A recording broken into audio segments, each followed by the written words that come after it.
All right, we're at the last step of our winemaking process. We're ready to bottle. We started this some months ago. We recommended early on that you wait a good 3 months in the fermentation to be sure the fermentation process is completely finished before you bottle. If you bottle it too soon, the fermentation continues, which puts out more CO2 pressure, and the corks are likely to pop on out of there and create a real mess at home. So we've waited our requisite 3 months, and now we're ready to bottle.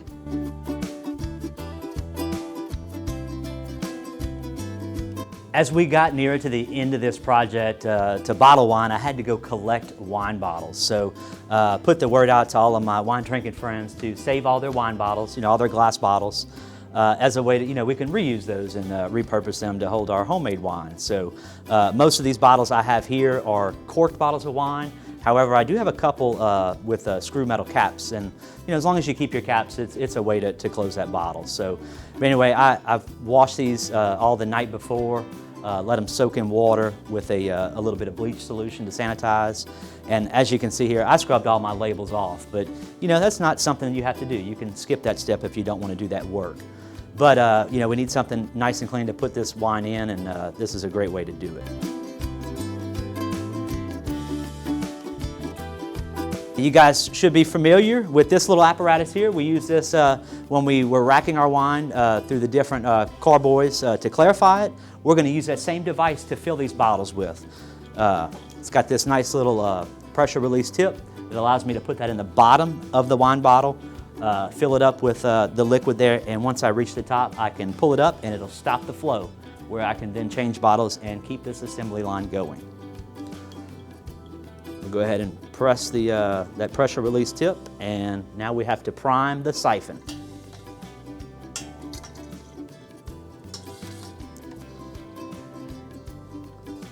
Notice as this thing's filling, we have the original source here is a lot higher than where our bottle is, and we need it to be that way so that this siphon actually works.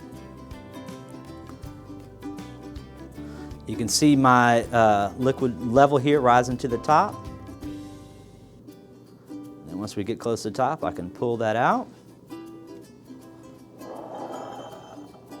switch it over, and fill up bottle number 2.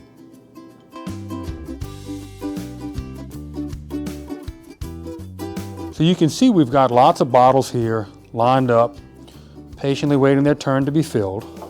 And you may wonder, how many bottles do I need? Well, a 750 milliliter bottle is also known as a fifth.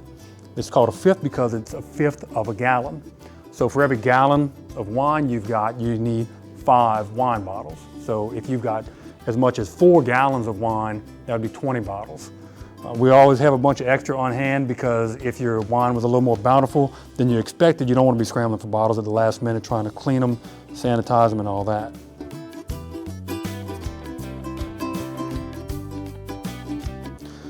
This is an interesting little device we have on the end here. The siphon works as Mr. Afton described when the source is higher than what you're pouring it into. But the problem you can have is as you're trying to switch from one bottle to the next, it's really hard to stop the wine. If you lift it above that source, it'll stop, but it's not instantaneous and it's kind of hard to manage. So there are these little automatic stoppers on the end, and you'll see as soon as I let it off the bottom, it stops pouring. Okay.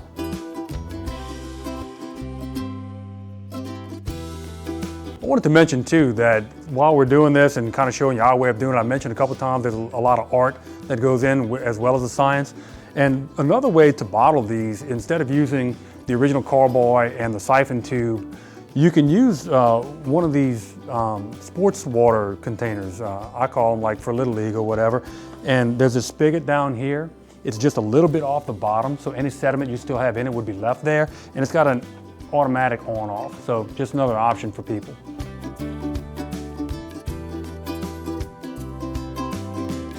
So a couple of these bottles were really easy to cork, namely the screw caps. So old bourbon bottles or whatever else you've got with a screw cap, you really can't just screw them back on. As long as everything's clean, it'll hold. It's pretty much airtight and watertight or wine tight.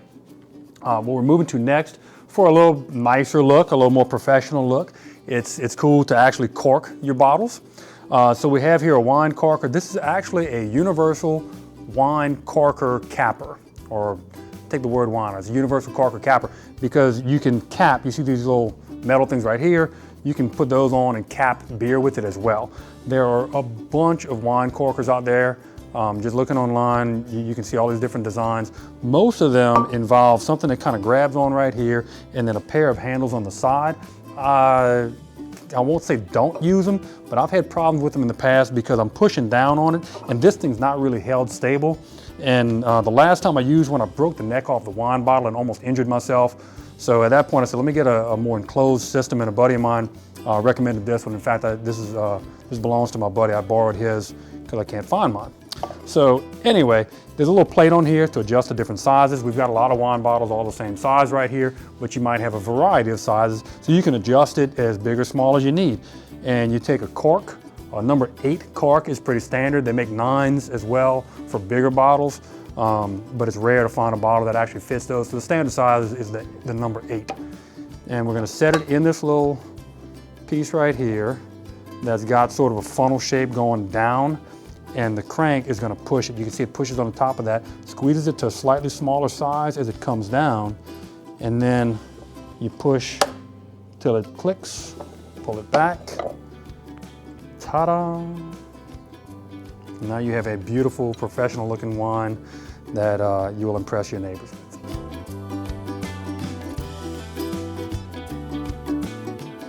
Whether you're using the cooler system or the siphon system, you need to make sure to not get oxygen into your wine. And we've mentioned this before, but especially at this last phase. The yeast have done fermenting your sugars, but there's still alcohol in there, and there are acetic acid producing bacteria that can take that alcohol and turn it into vinegar in the presence of oxygen. We can assume that there are bacteria like that in there. They're floating in the air, probably getting into wine bottles even as I'm talking. But if they don't have oxygen, then this wine will keep a long, long time, just about indefinitely. I do want to mention that when you store wine bottles, don't leave them up because the cork will dry and you'll get air. You can get air exchanged through that cork. If you lay them on their sides, that cork stays wet and therefore makes an almost perfect seal, and they'll last indefinitely.